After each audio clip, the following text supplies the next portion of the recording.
Thanks a lot, Tony. That was great. We now have a short break for tea, but please come back at 3:45. We are having this last session on power, lighting up Bihar. And as some of you at least may be knowing,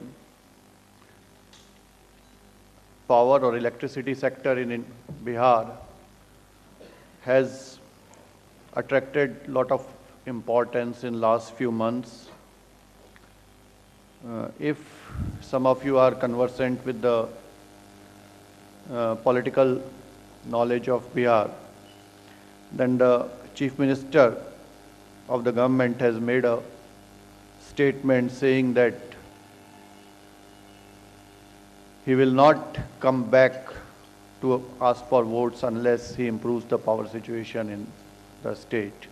Now that is a very, very strong statement, and the power situation in Bihar being what it is definitely a very, very difficult challenge. For last few months, a lot of things have been done. The erstwhile Bihar State Electricity Board, which was the single entity looking after the power situation or electricity supply in the state, has been unbundled into 5 companies, which was long overdue. And now we have 5 companies, 2 of them distribution companies, 1 transmission and 1 generation, looking after different aspects of power. But I'm sure that this in itself doesn't mean much unless we take a lot of steps to improve the power situation. Bihar is one of the lowest per capita consumption states in India. Our per capita consumption is only 122 units per annum, which is about 1/7 of the national average of 778 units per annum. We are at the bottom, and we know it. Government has taken a lot of steps. Number 1, after the unbundling, they have posted young officers in the companies as managing directors to infuse some dynamism.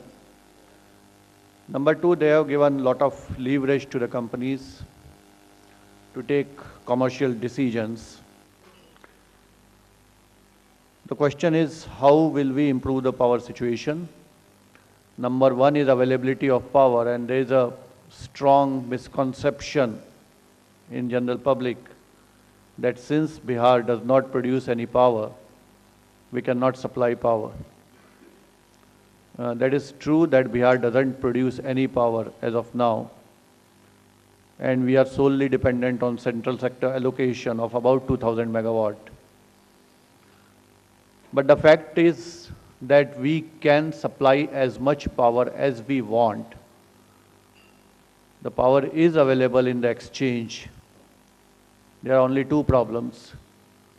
One is the money to buy power, and second is the system to take this power to the consumers. So as of now, our system is only 2600 megawatt. We can take only 2600 megawatt power to the people, and that is the overall system. In effect, in last month, we have touched the highest peak of 2100 after a lot of efforts. So number 1 is removing these distribution and transmission constraints and increasing our capacity to reach this power. And second, which is most important, is getting the money, because as of now our AT&C losses are one of the highest in India, which is about 57-58%. That is, if we spend 100 rupees on supply of power, then we get back only about 42 to 43 rupees. And 57 rupees are lost. About 15 rupees of that 15% is actual technical losses and rest is pure and simple theft. So our biggest challenge is to reduce these AT&C losses to a manageable level so that we can actually buy power, get power and supply it to the people. Today we have with us two speakers. Mr. Robin Burgess, I think most of you may be knowing. He is Professor of Economics at London School of Economics and Director of IGC, and he has been here throughout the conference.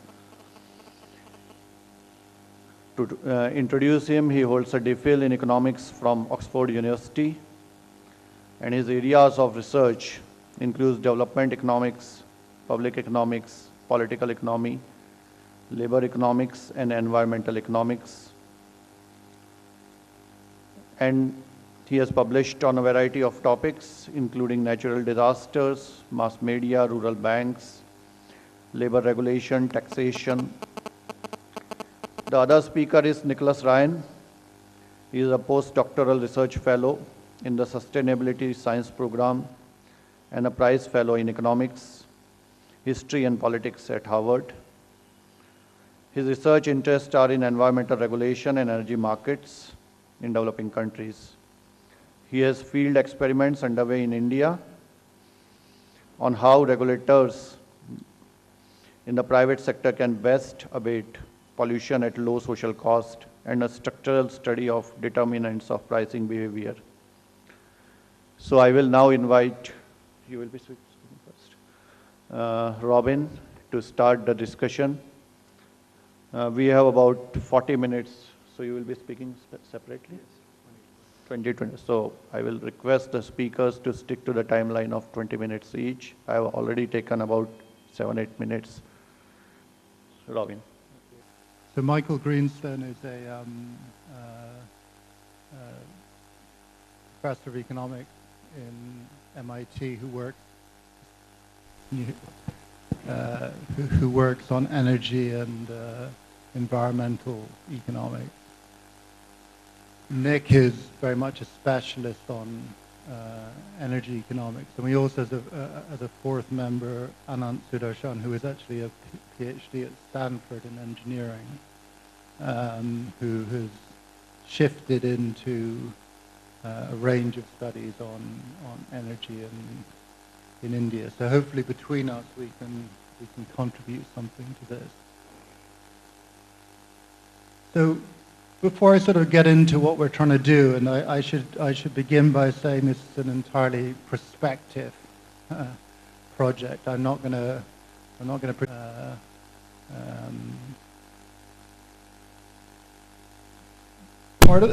Part of the reason that we're all interested in the project is precisely that if we achieve some success in expanding access to electricity in Bihar, the type of transformational impact that could have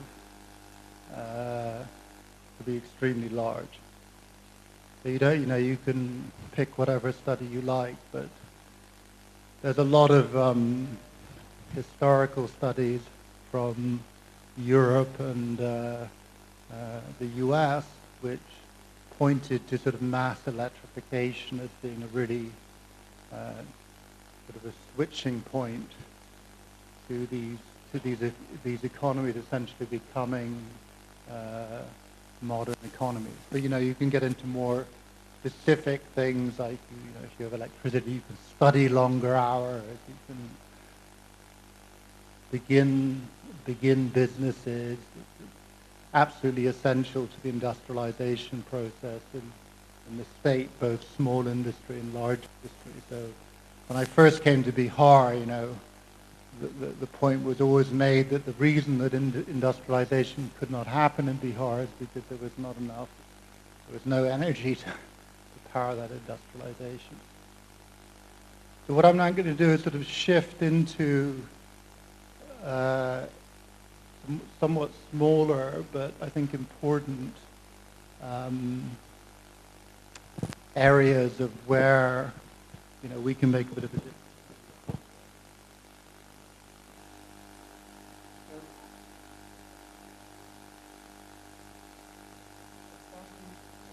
was indicated, there are strides being made in terms of generation, but there's also, you know, a lot of activity in terms of purchasing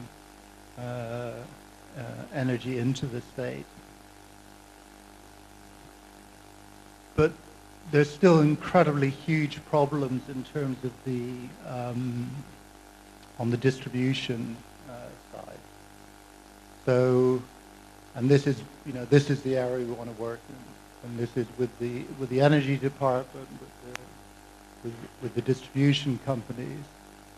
And I suppose what makes us hopeful is that the political will is very much here. You know, Sandeep described the Chief Minister's statement.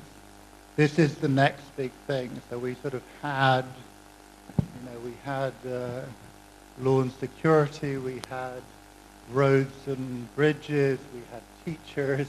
But now it's, you know, this is where Bihar wants to push itself. And so the question is how people like myself and Nick can contribute to Bihar achieving those goals.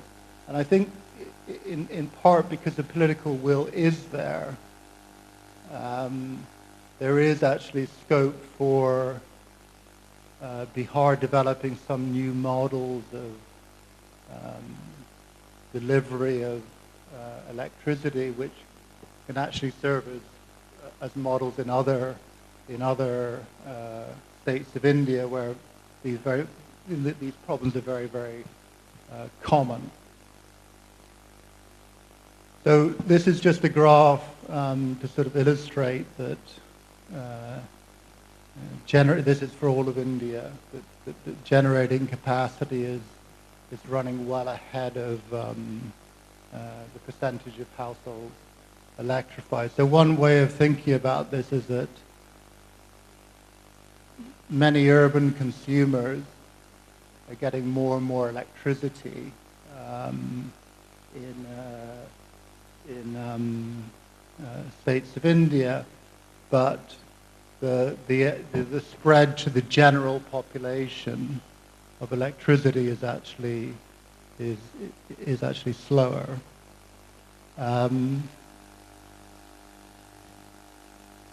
So it's also true, as Sandeep has already mentioned, that Bihar is a dark state. I mean, it's the lowest energy provision, and infrastructure and economic changes are needed, and infrastructure investments are very much underway.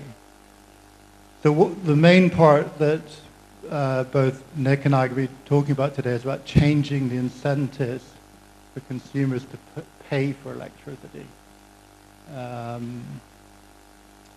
For collectors, either state or private, to collect electricity charges, and through some combination of this sort of what you might call the sort of the last mile of delivery, I think there is real scope to quite significantly expand electricity provision, or slightly more flamboyant wording to light up Bihar. So this is a picture of a light image picture for India. You can tell very clearly that large parts of the south are now in rural areas, quite highly electrified, but Bihar, which is over here, is very much still very dark. So if we just kind of cull out the Punjab and Bihar, that's extremely apparent. So Bihar, which is obviously the brightest bit of that, and a few other cities show up, but then vast tracts of the countryside essentially not showing much light. So one thing which is sort of important as background is that if you're able to get electricity from the grid, then that's a lot cheaper than getting it from alternative sources. So, you know, the standard source, if you can't, you know, find grid electricity, would be, for example, to burn diesel and to supply energy from electricity from burning diesel. But the differences in those prices are about sort of 1/3 from diesel generator or any of these sort of decentralized biomass, husk burning, solar type things. So what that means is that there's a huge scope to improve economic efficiency through electrification.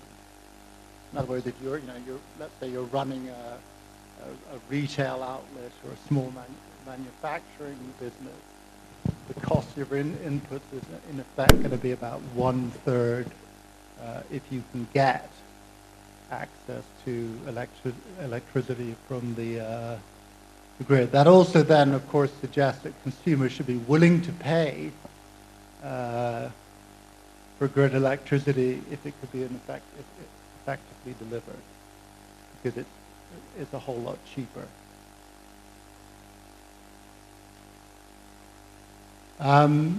So to consider a sort of, to make matters a little bit more concrete, I mean the sort of lowest point in the electricity system, as it were, are these feeders, electricity feeder stations. So I think there's something like 1,721 or something in Bihar.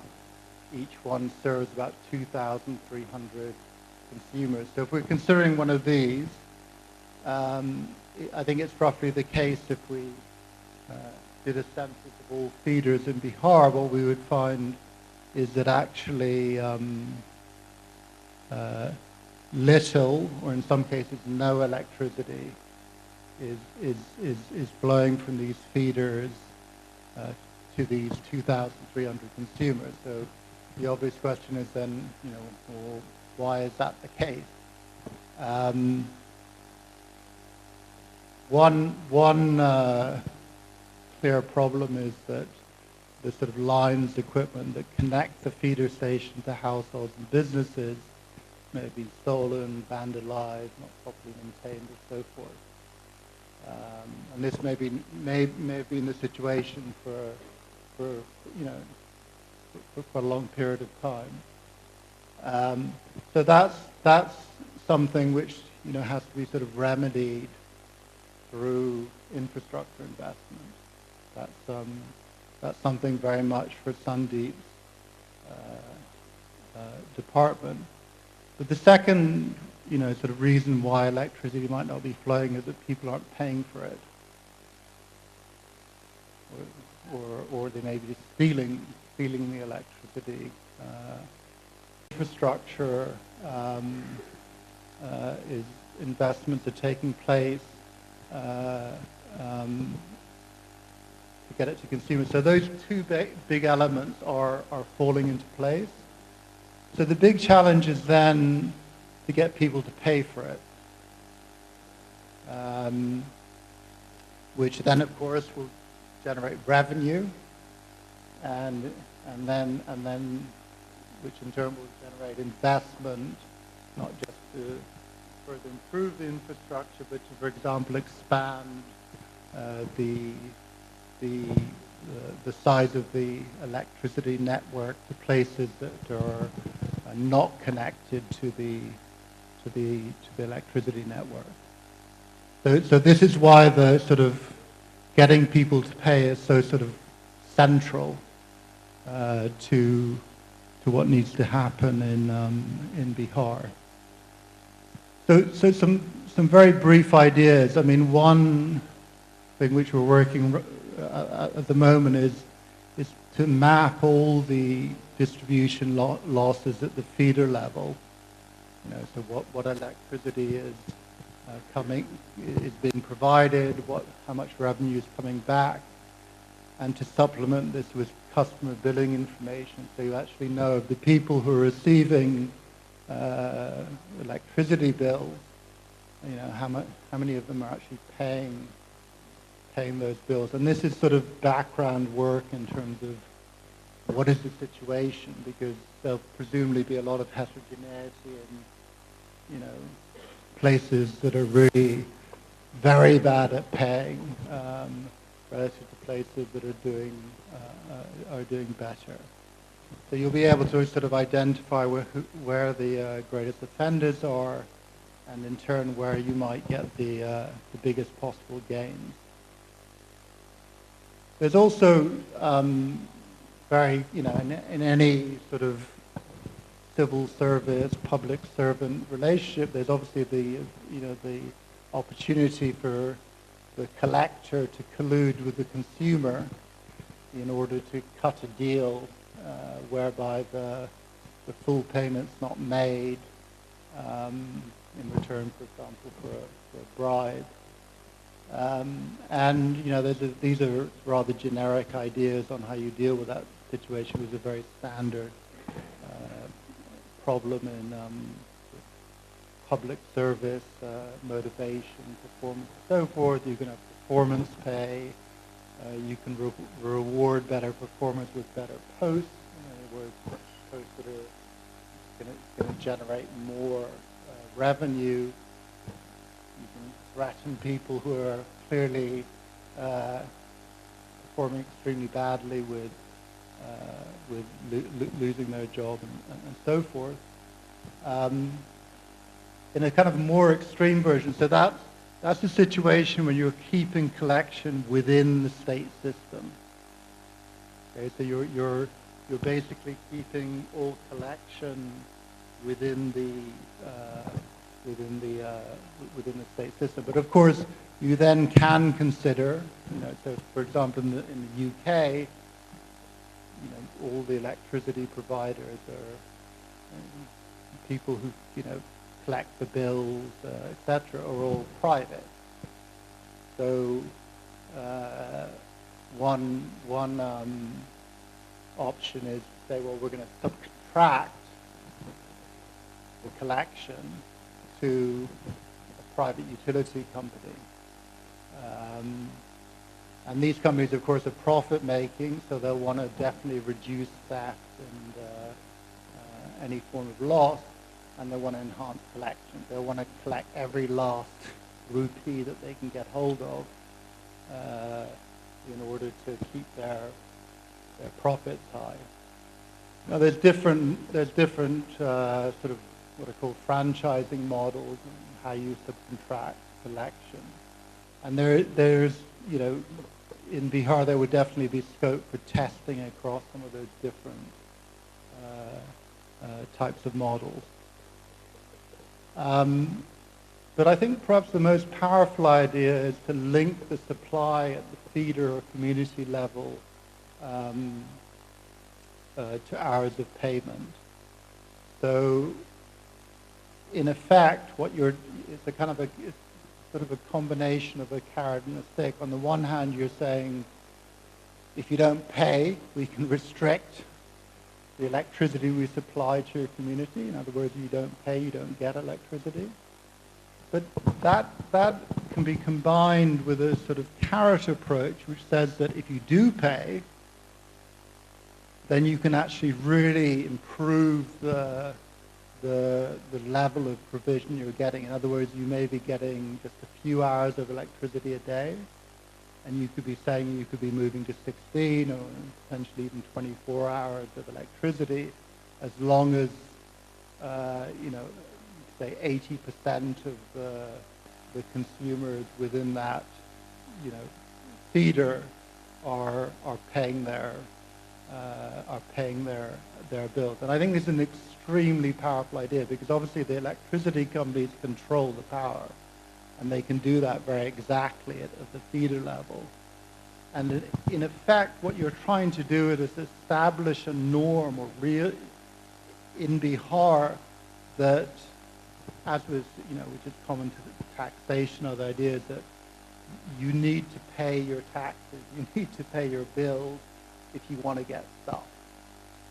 And I think this is probably sort of one of the sort of core ideas that could really take hold and change this norm of, why should I pay my bill? My neighbors don't pay their bills. The norm is not to pay bills, and so forth. And unfortunately, that norm has in itself led to there being so little revenue generated that the state of electricity provision has fallen to a level that certainly the government is not happy with, but also the consumers are not happy with. And so it's it is a slightly complicated model, because you'd have to sort of, the community would have to sort of come together at some level and exert moral suasion and other things to push people to pay their bills. I'm going to finish here, but I think the sort of core idea is that as payments flow in, then electricity can flow out. And that revenue can be used to invest in expanding the grid further, which is obviously going to be a big need in Bihar, where there is still going to be a lot of areas that have not received electricity, so not even are on the transmission lines. But I think together, these two ideas taken together are going to be critical to sort of lighting up Bihar. And from a development economist point of view, that's also going to be fascinating, because if you're going to get that kind of very rapid electrification, that then opens sort of the scope to saying, well, what is it, what's the value of electrification? What does it do to change people's lives? And to be honest, there's very few papers that tell us very much about that. So you're essentially using a loss reduction model, where electricity expanded, and then you're going to use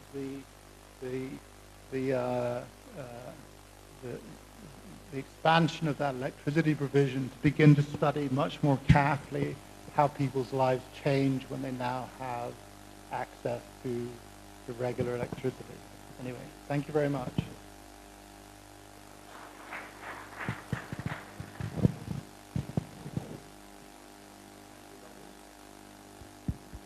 Thank you, Darwin. Now, Nicholas. Where Robin left off with these ideas of how to reduce distribution losses, but I think that he was using a little bit of jargon, and it might help to start even further back, which is, how is the electricity sector structured? And so where is what he talked about falling within that structure? So there's the generation segment, transmission segment, and distribution segment. And as we were sort of alluding, generation, the actual supply of power, can come from many different sources. So in India, these include the central government's own plants, each state government's plants, renewable energy, solar panels or wind turbines, imports of power from internationally or from other states, purchases on the markets, etc. But the segments below that, sort of transmission and distribution, there's only one of each of those. So you cannot sort of replace those. There's natural monopolies in their respective areas. And within this sector, the revenue flows are basically originating in distribution, which is what we're talking about, and that's why we're talking about it, that the revenue begins there and flows up to these other segments. So consumers pay for their use of power to generators, they pay to transmission companies for their use of high voltage lines. And as Mr. Poundrik described, these segments were formerly integrated as Bihar State Electricity Board, but they've now been unbundled into distinct segments. So for distribution, there's north and south power distribution companies that are responsible for getting power from transmission and getting it down to consumers. Now, in aggregate, there's a shortage of electricity in Bihar, as the Robin described. So the deficit on the right-hand axis, and shown by the sort of orange line, is about 15% in the most recent year. And the demand is growing quite quickly. So the connected load, which is on the left-hand axis, has gone up from about 3,500 megawatts to 5,500 or 6,000. The number of customers has grown rapidly as well. So in the last 5-6 years, almost more than doubling. And the sort of Bihar plan coming from the chief minister is to make action in each of these segments, basically. So the generation side, across own generation, but as well getting these sources from outside, and transmission, making the investments needed to convey power to consumers. But what we're going to sort of get into in more detail is the distribution side, which is one thing, service quality, making sure that power is available, that there aren't voltage fluctuations and so forth. But the second thing is the commercial orientation of the distribution companies. So trying to make sure that that power is collected. And here is a description of the losses. These are somewhat lower. I'm not sure the discrepancy with Mr. Poundrik's figure, but the red line is showing the actual losses in Bihar. So this has them in about the 40 or 45% range, which, as he said, implies that if you're buying 2 rupees of power from a generating company, the top of that segment, and turn to sell it on to the consumer, you realize revenue on only 1 rupee. So it's very difficult to imagine any business prospering in that kind of condition. But the reason why this is so promising as far as what it can do for electrification in Bihar is that the short time horizon for distribution is unlike that in generation. You want to build a power plant, it will take a very long time, but distribution reform, and especially the types of economic reform, incentive reform that we're talking about, could happen much more quickly. And because distribution is a source of revenue, that can then feed back into greater investments in power supply all the way up the chain. So whatever sort of revenue is able to be collected, more power can be purchased and more investments can be made. And then the gains in this sector, in distribution, are unlike the gains in generation. Again, imagine you have the 2 rupees coming in and the 1 rupee of power that you're able to sell due to these losses. You have this leaky bucket effect. So if you try to make up with that leaky bucket through more generation, you're just pouring more water into the bucket. There's still an equal share leaking out. So you have to keep pouring, and it's sort of a difficult thing. Whereas if you start to repair the bucket, if you sort of reduce the distribution losses, then forever after you will have to pour less in. And so it's an economy not just sort of today, but for the growth of the sector going long into the future. So now I'll sort of go into a little bit more detail on these practical measures that Robin suggested and how they might be implemented and tested. So losses, as we've sort of alluded, is not just technical losses due to heat, but sort of commercial losses due to a number of reasons, both from theft of power all the way down to customers that are billed but don't acknowledge or pay that bill.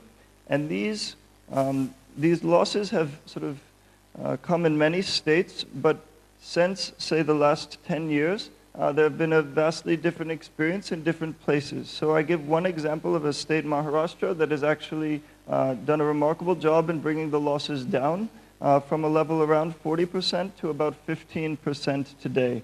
And the question is, what kind of strategies did they take that might be emulated? So firstly, as Robin described, identifying where does the power go, that is energy accounting, to see exactly at what stage is the power being lost. Secondly, how to bill for that power, giving incentives within the government or doing a franchising situation where you give incentives by handing over collections to a commercial operation. And finally, where should power go? How can it be allocated to allow for the growth of the system? Offering a group incentive at, say, the feeder level in order to increase power supply. And these incentives, I sort of represent these by different bars in relation to what part of the grid they correspond to. So here I've given a little schematic from IIT from the highest voltage line, which you may see if you're driving along the highway, all the way down to the sort of customer where you have the plug in your home. So that might be the only place you interact with the electricity grid, but there's a great deal of infrastructure behind that to bring the power in. The energy accounting that we're talking about applies all the way up and down that chain, which is you have to first identify where it's flowing, and in particular in these final steps from substations down to feeders and to consumers, to see what proportion is being lost for commercial reasons and what type of reason. And these sort of franchising operations we're speaking of, the idea is to take some segment of the grid, suppose from a substation or from a feeder down, and give that out to a private company. So that would say, we'll truncate our losses at this point and allow them to collect beyond that.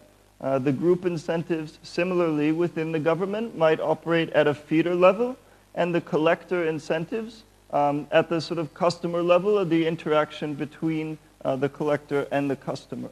So what we're describing is a kind of systematic program to bring kind of economic logic to bear on each possible source of loss within the grid. So the energy accounting, I think Robin summarized nicely. The only thing I would add is that this is very much underway. So the distribution companies have launched a universal metering program for 100% metering of customers, and that is nearing completion as far as I know. And the metering of grid elements is not far behind. That is, not just at the final element, the sort of customer house in the diagram I showed, but also at each intervening element. And the basic sort of contribution of research here would be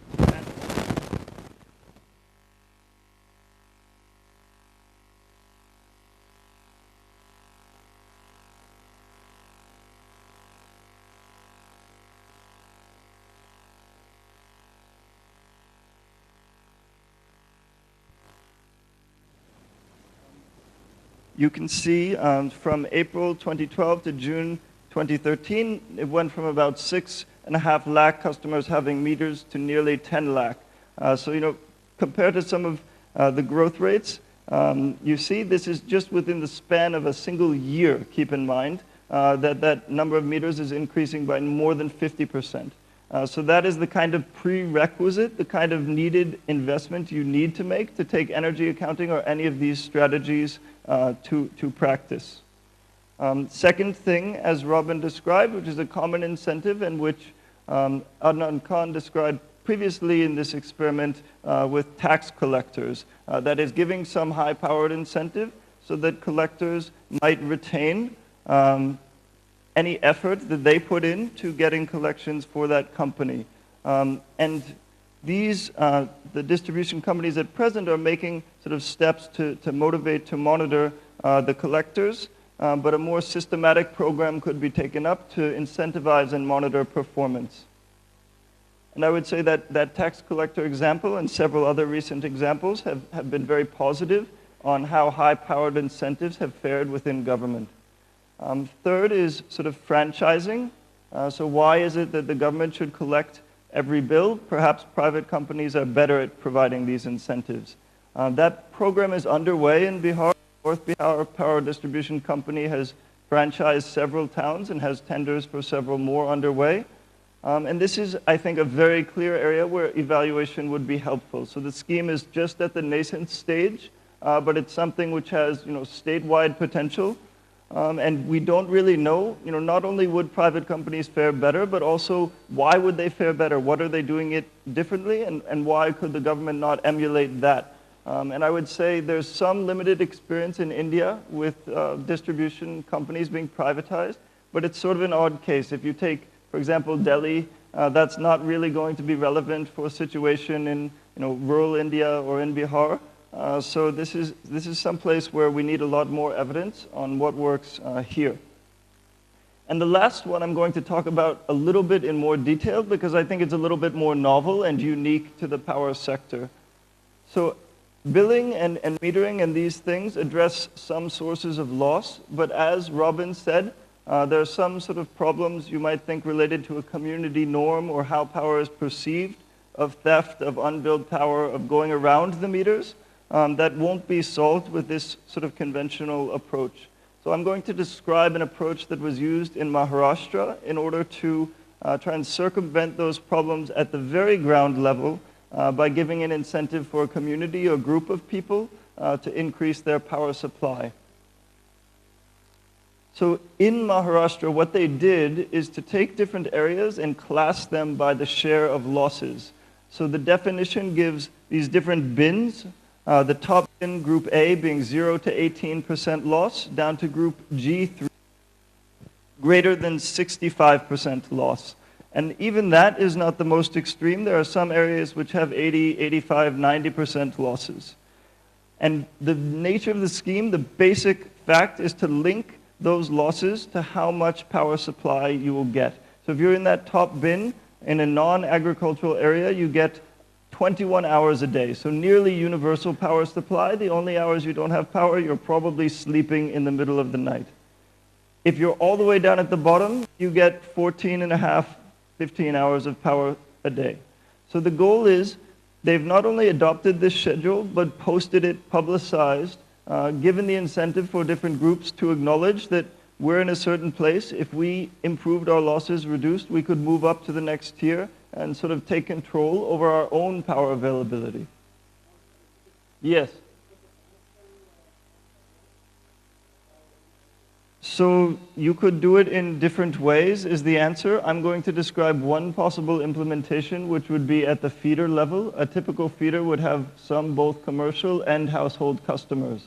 The shortest answer is you want to get as finely down, as finely grained as you can in order to give stronger and appropriate incentives. So this is a description then of at a grid element. If you think of these, they're very abstract, but if you get down to that feeder level, as Robin mentioned, you have about 2,000 customers there. So in an urban area, you would be talking about just a little neighborhood or a couple of blocks. And this is a schedule for how I think such a program could be laid out. Firstly, as we said, a diagnosis phase, which is energy audit to recognize where the loss is coming and project what would be the gains in revenue from power supply expansion if people paid in different areas. And second, a sort of planning phase to make an operational plan, and a piloting phase where you select some high loss areas and roll out this scheme in those areas and compare how they're faring. And as a sort of research design, I think this could be quite easily implemented as a randomized controlled trial. You might initially start with some of the areas with the highest losses, in particular in urban areas or towns where the metering is very high. So feeder level metering or even distribution transformer level metering is an important precondition. So you'd want to use such feeders. And then in the treatment, as I said, you'd not only adopt a kind of schedule for power supply, but you would also encourage people to take that schedule and use it to reduce their losses. Because as it is now, even if you wish to pay in your neighborhood, your neighbors might impose an externality, as an economist says. Because they're not paying, it's not very viable that you would get supply. So once this schedule is there, the idea is you might encourage them. All of us could get more power together if you would only stop in this hooking. So as I said, there are a couple of prerequisites for success. The technical side, for which we're fortunate that the distribution companies are really taking this with metering and sort of operational control of the grid quite seriously and quite actively. And then the economic side, which is you have to balance this schedule so it's viable, not sort of punitive, and gives appropriate signal and incentive to these groups. And now I'm just going to sort of wrap up by returning to Robin's motivation, which was without this kind of financial sustainability, you can't practically think of electrification. And you can see that very clearly from the history of electrification in India over the last, say, 20 or 30 years. And here I plot with the lowest green line the percentage of households electrified as per the NSS. So this is number of households who, when you ask what source of energy do you use, list electricity as one source, versus the sort of central government definition of electrification. So they've had two different definitions. The blue line, which was somewhat, you might say, liberal. They declared a village as electrified if there was any electricity infrastructure within the revenue area of that village whatsoever. And a slightly more restrictive new definition, which requires about 10% of facilities have a connection. But by either of those, it looks as if all India is electrified, and by the practical sort of consumer survey, it's not quite so rosy. It's still stagnating at about 70%. So we take this as thinking that this era of wishful thinking in electrification, where you can expand power supply without considering the commercial side and the revenue generation, is really not viable. And that era sort of ended where distribution companies were making aggregate losses of about 1 or 1.5% of Indian GDP. So what we're talking about here, this sort of loss reduction strategy, is a precondition for making electrification sustainable.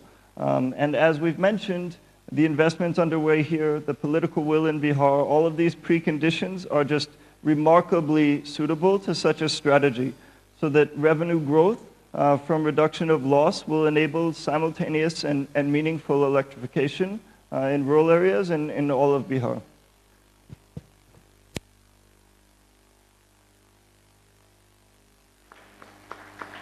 Thank you, Nicholas.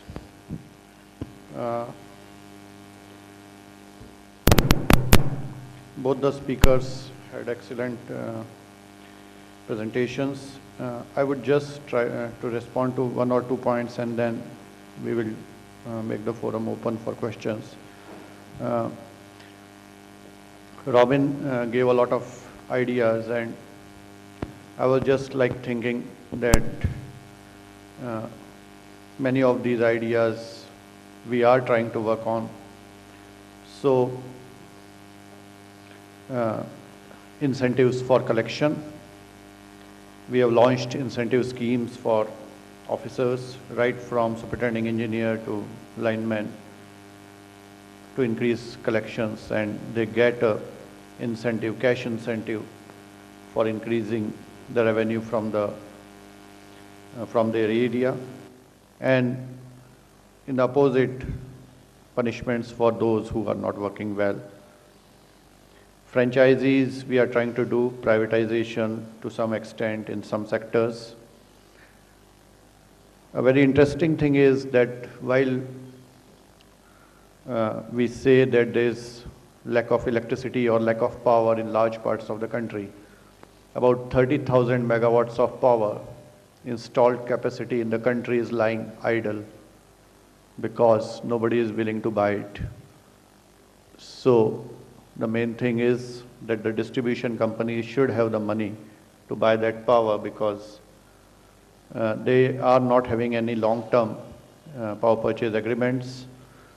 And in fact, the open market rate for power these days, especially in these months, is much lower than what we buy it for on long-term agreement. So today, if I want, I can buy power for about 2 rupees 40 paisa per unit, as compared to the what I pay, which is about 4 rupees a unit.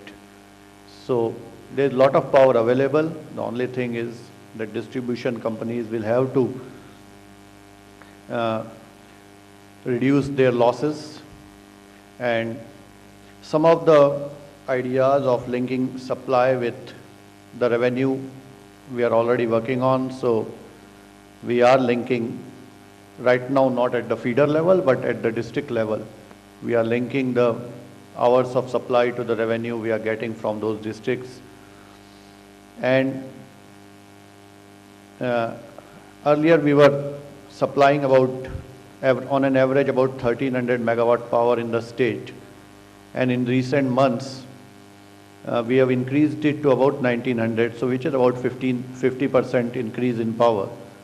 And the interesting thing was that for about 2 months, there was nobody to take that power. So we were buying 1900 megawatt, and we were not able to draw it because our power substations were saying that the power is not being drawn. And then after about 1.5 to 2 months, suddenly we are drawing that power, 1900 megawatt. So the thing is that when people see that the power is available, they buy appliances, they try to use it, and now we are drawing more than 1900. So this graph can go up and up and up as we supply more and more power.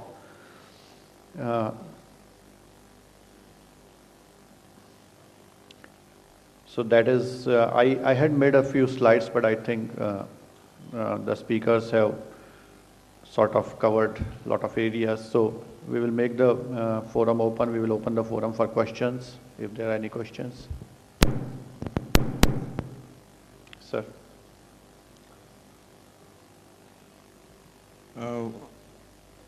I'd just like to highlight some issues which you could consider. One is, how do you price power for agriculture? Because throughout India, there is this feeling that you have to give free power or at very low cost. Second is that this model of giving power as per the amount they are paying in a particular area, it will make economic sense if they, if the consumer feels that the price being paid for the power is economic. You know, is it for a commercial purpose or small household activities? Third is that the metering, you were talking of the feeder level, but after the feeder, I think there are transformers, there are poles. So I think you'll have to go almost to the pole level, or at least to the transformer level. Otherwise, there is such a mix of paying capacity or willingness to pay that some people would suffer, some people would benefit unduly.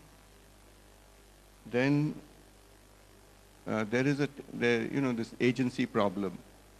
We are giving incentives for better revenue collection, but as a linesman or as someone in this revenue collection thing, I can earn more by giving illegal connections than the incentives that the company is going to pay me.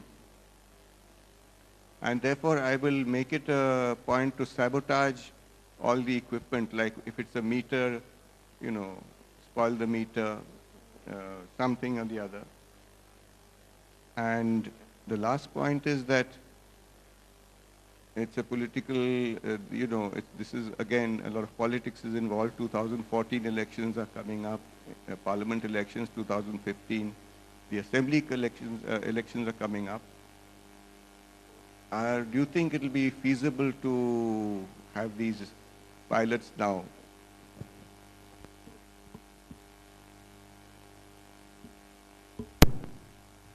Should I respond now, sir, or should I take? I will take all the questions and then, or suggestions, whatever. Put some of your comments in perspective, because I feel there's a bit of a contradiction when you say there's a huge amount of power available, because I mean we are eventually a country which is energy deficient. So I sort of feel that especially the state of Bihar, from the point of view of long-term energy security and in terms of having no locally available resources after the bifurcation and lost all its coal resources to Jharkhand, has to look from a long-term perspective into trying to tap its locally available resources. And I think it's only left with renewables.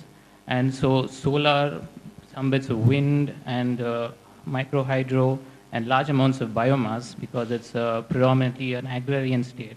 I think Bihar has to start looking at this direction, and especially when there is a large amount of movement nationally as well as globally towards renewables, and especially the rates of renewables have been dropping.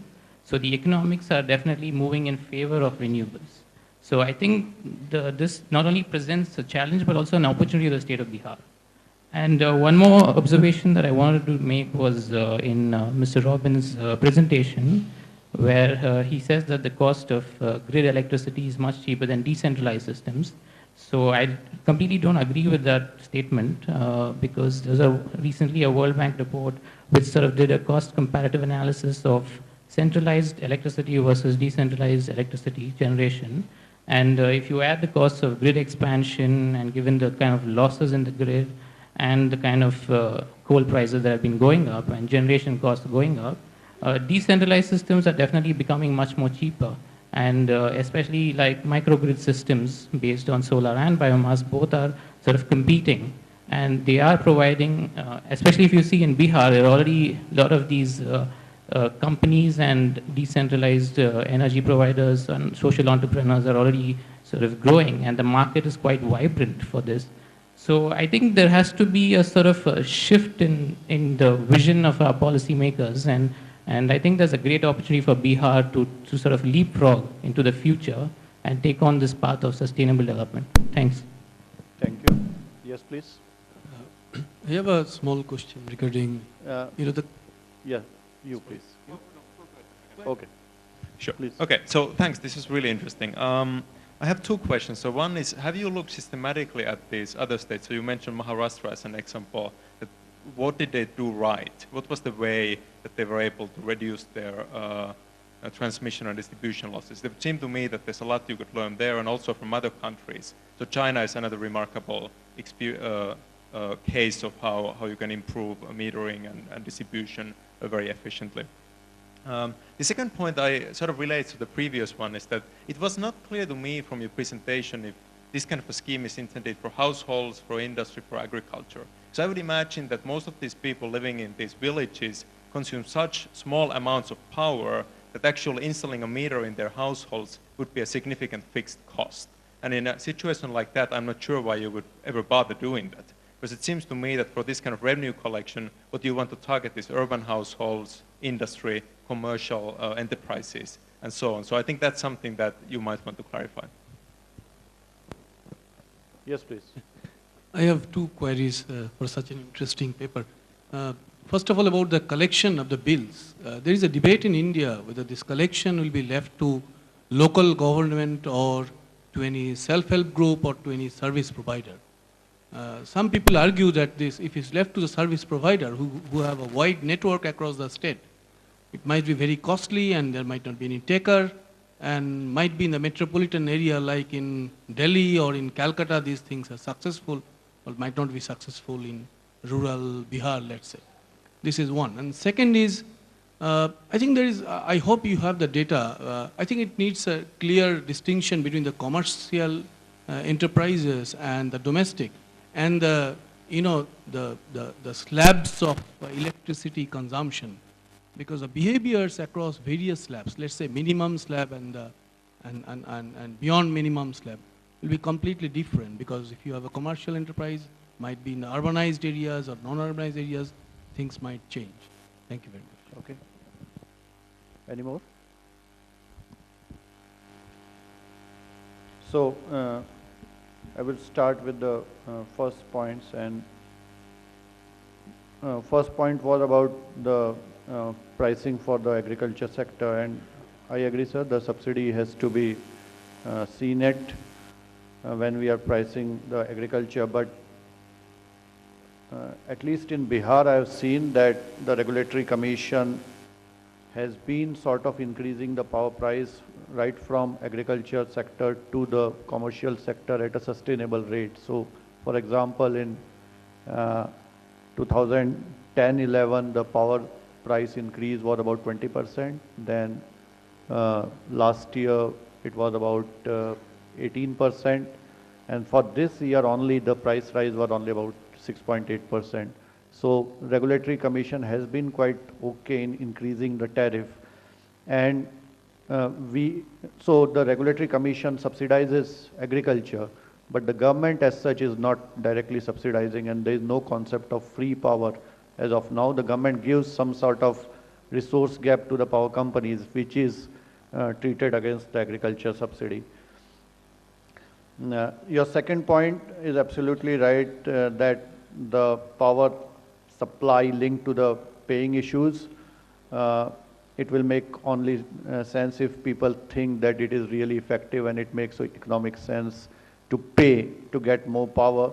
Right now we are at a very, very initial stage. So what actually our executive engineers are doing is that in the end of the month, if some villages are not paying at all, then they cut electricity for 1 or 2 days and say that you have to pay, otherwise your electricity. So that's sort of an ad hoc arrangement, but I agree with Robin that we will have to come up with some index of linking the paying capacity or paying actually what they are paying to the hours of power supply. And if it is actually effective, right now it is not effective, and we are giving power without any kind of rational argument that why we are giving power Shiva 24 hours and why we are giving Vaishali 20 hours. It's only the systemic capacity of what we are giving where. The metering, the system metering is absolutely a must. Right now we are at about 92% of consumer metering. We have installed about 8 lakh meters in last 6 months, and by August we will be about 100% of consumer metering. System metering we have included in a scheme, but the point with system metering is that unless we make it software friendly and remote controlled, then it is difficult for somebody to go and read all the system meters. So what we are trying to do is that we are trying to put up meters which have modems and from which we get data periodically. Maybe in next 1 year or so, we should have all system meters in place. The next was agency problem. Absolutely, right now, in fact, in Bihar and everywhere, it is the electricity company officials who come and tell you why should you pay to the company. You pay me 100 rupees, you pay me 200 rupees, and I will ensure your bill is controlled to a certain level. So that is absolutely true, and the only way of controlling it right now is that in addition to the incentive what we are giving them, if they are caught doing that, then there has to be a very strong deterrent that if you are caught doing such kind of thing, then your services will be terminated. And we have done in some cases this kind of thing, but this will take time because this habit is a long drawn habit, and it's a very difficult thing to do because most of our problems are in-house as far as revenue is concerned. In fact, it will be interesting to know that even in Patna, where we say there is 100% metering, so in Patna we say Patna is 100% metered. Even in Patna, about 50 to 60% of the consumers are billed at minimum. So they are metered, but they are billed at minimum because nobody is actually reading those meters. And this includes everybody, right from top officials to top politicians to top businessmen to everybody. So some of the biggest houses may be paying 500 rupees for their electricity bill. There is a genuine problem. We are trying to solve it using data analysis and sort of flagging those connections. Renewables, you mentioned, yes, we are trying to go in the renewables way. Right now, the cost is still too much in spite of the coming down of power, of the rates. The cost is still very high. On an average, the solar power rate was about 10 rupees per unit till last month. Now, last year, now it is about 8 rupees as decided by the regulatory commission. And the capacity is still very small as compared to our total requirement. But yes, the government has decided to support about 250 megawatts of renewables to the electricity companies. So we are going into that direction. Other states, you mentioned that why. I think what we have to do is very clear. It's not that it's a very, very difficult problem to assess. The prescription is sort of very clear, though we can always use how other people have done it. But the prescription is very clear. The only thing is how to implement it, the will and the mechanism to implement the prescription. So as was said by Robin, most of the issues are very clear that you have to do this to make the distribution companies economically viable. And it has been clear for a long time. The only thing is to do it. So we can always use other experiences, but we more or less know many of the things. One issue was commercial versus domestic. We have some sort of categorization which is not 100% correct. So we have all these non-domestic, domestic connection. Many of the commercial connections are in domestic category because you have to pay less, so you take domestic connections. And in fact, for example, we checked the doctor in Patna, his sanction load was 0.5 kilowatt and the actual load was 10 kilowatts. So it's 20 times of what actually it is. It's a very common occurrence. It will take time to address all these issues. The revenue franchisee, we already are in the process of appointing revenue franchisees. You said decentralized collection, we are in the process. One of the toughest thing we are finding is that after 100% metering, one of the toughest challenge is meter reading. We have not been able to crack this as of now, that how to address this problem, because we are not able to read the meters. So right now our meter reading is about 35%. So even if we have about 90% meters, only 35 meters are actually read every month. And unless we take it to 100% or at least 90%, our revenue is not going to go up. The political economic questions are raised. Sir, till now we have not faced any problem, in spite of the fact that we have disconnected many high-level people from public, including politicians. We have not faced any issues till now. We will face it as the time goes. Till now we have had 100% support from all the quarters. So till now the going has been good. Our revenue in fact has risen by about 25% as compared to last year. For example, in June the last year the revenue was 160 crores. This year in June the revenue was 270 crores. So revenue is increasing, though not at the speed we would like it to be. There were two questions. One was about centralized and decentralized supply of power or collection. I think it was addressed to you. Maybe you would like to address.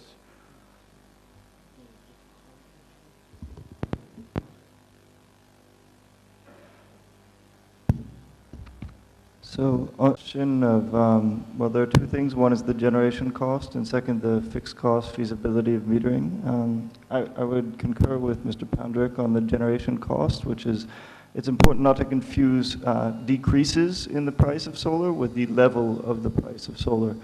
So it may be decreasing. Solar is the future of energy, but it always will be. So at least right now, it's about 4 times the cost of grid generation. And then on the metering question, I think that problem is more solvable. The cost of meters, good technology has come down. There are actually some suppliers now that will give you a decent prepaid meter. You can top up a mobile phone for as little as 500 rupees, something like that. So even a very small scale sort of agricultural area, rural consumer could afford such a meter.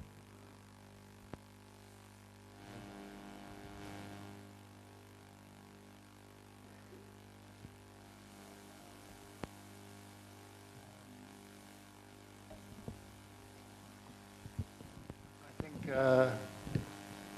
Sandeep's answered all the questions pretty much.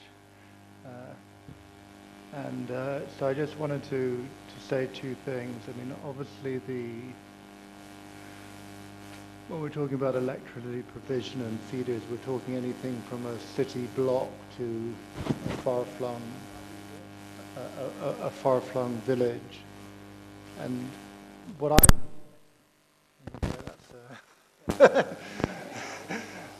I think will be very interesting, coming to the gentleman's question here, is how do you define in these different circumstances, whether it's a city block or a set of villages, the community that would in effect come together to begin to respond to the incentive of paying for electricity because they collectively recognize that there's going to be very major benefits for that community, whether be in a city or in the countryside, and that is something which is complex because there's a diverse set of people, diverse use of electricity. But I think if that can be made to work, then that's going to be a very, very powerful mechanism because it's in effect it's a group of people coming together and saying this is worth paying for. We can choose where we sort of fall on the sort of hours of service and so forth. But I think over time, what you'll see is people will push up towards the high payment end of things, and that is going to make a huge difference compared to where we are today, where we're in many communities, whether they're urban or rural, very much in the I don't want to pay because my neighbor's not paying, or we've never paid, or we think we can get electricity without paying, but it will take time, and it really goes back to this whole sort of theory of taxation of why you pay for things, and precisely as Sandeep was saying, as people link the benefits of paying to the payment, then that sort of foundation for the whether it's payment of taxes or in this case user charges, that becomes is a very big change in the way that people perceive services and their willingness to pay for those. Thanks.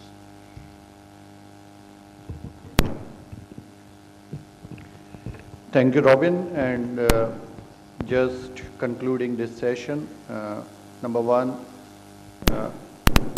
we are very hopeful from the state government side that the situation 2 years from now will be much more improved than what it is as far as power sector is concerned. Now, as far as paying is concerned, I would just like to flag one more thing, that I visited one person, not a rich one, a sort of a very poor person in Gopalganj district, and when I asked him, do you really pay for your power? And he said, yes, and I was pleasantly surprised, and he showed me a bill which he had received last month, and he had paid 11,000 rupees for about 2 years of electricity consumption. So one of the most important points is that we have not been able to actually reach those bills to villages, and many people who really want to pay are not able to pay because they don't really have any electricity bills. So we are trying to improve these systems, and right from investment in transmission, generation and distribution, government is going to invest about $2,500 million in next 4 years to improve the systems.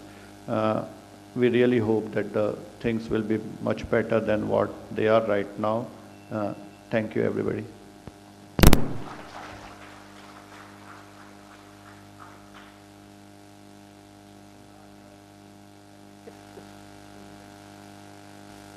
Just 2 minutes of your time. Thank you all for being with us through these last 2 days. And first of all, I'd like to thank all those who delivered this lecture. Beginning with Kaivan, he's somewhere around. Kaivan, thank you. And then, of course, Dilip. They're all here, so you see. Then Karthik somewhere, yes. Tony, and of course Robin and Nick. And then the chairs and discussions. And amongst the discussions and chairs, I'd particularly like to thank the senior government officers who had to take time off from a very busy schedule. And then there were a couple of government officials who are no longer government officials but are retired, but stepped in for various reasons. First of all, nepotism of some kind, because I'm going to start with Anup, because he was on the first day, stepped in when Amarjit Sinha couldn't make it. And then there was Mr. Ranil Sinha, and we had Amarjit Sinha actually turning up. Today, we had, of course, Sanjani Kumar Singh, we had Chanchal Kumar and Sanjay Kumar all coming in, and it made it a really very, very special session, right? So I think we are all, and of course Mr. Poundrik, he's sitting in front of me, so basically I name you the last. So you see, it's, I always do this. I always miss out on a couple of names. I don't mean anything. It's just that I'm slightly older than most of you, and I keep forgetting things. And how could I forget the audience? Because you've been very kind to have been with us right through for all these days. Of course, the organizers. Now, the relationship between ADRI and the IGC Bihar team is so close that most of the time the IGC Bihar team is thought of as being part of ADRI. We try to distinguish ourselves, but we realize as soon as we say we are not ADRI, we fail to get something or the other. So we just basically go along. So we, of course, have our IGC staff who work very hard. So you have Abhimanyu, who's somewhere around. There he is. And then you've seen Chinmay. And of course, as part of the country team, there is, of course, our lead academics, Rohini and Moitresh, and of course Suryakant and Sunita. Well, they are also part of ADRI too. So you see the distinction is difficult to make. Dr. Ghosh, I won't thank Shoibal because he's supposed to do these things in any case.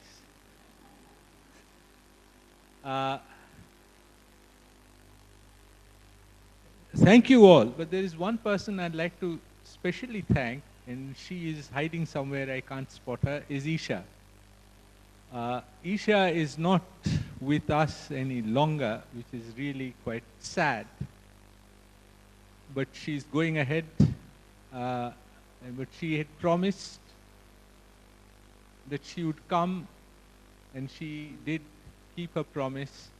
She came to Patna just to see that we don't make any errors or mistakes. So thank you, Isha. Oh, I didn't mention Ghanshyam. Where is Ghanshyam? Oh, he's hiding. Sorry, Ghanshyam. Have I missed out anyone else? Well, if I have, please, oh, there are all these people from the house. Okay, good to see whether we are doing our jobs properly. I can see them, and thank you, Joe, Caroline. And Adnan, thank you for chairing. I think I've covered the ground. Thank you all. Until next year then.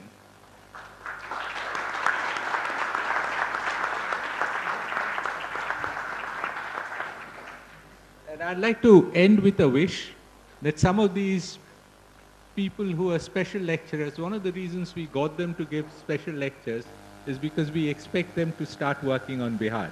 So maybe some of them would start working on the myriad of problems in Bihar. So thank you.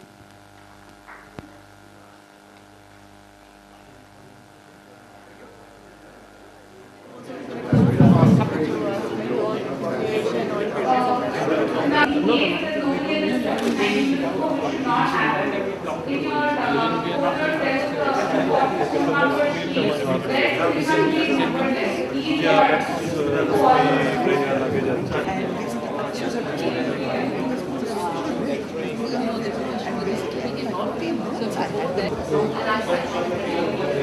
a number of countries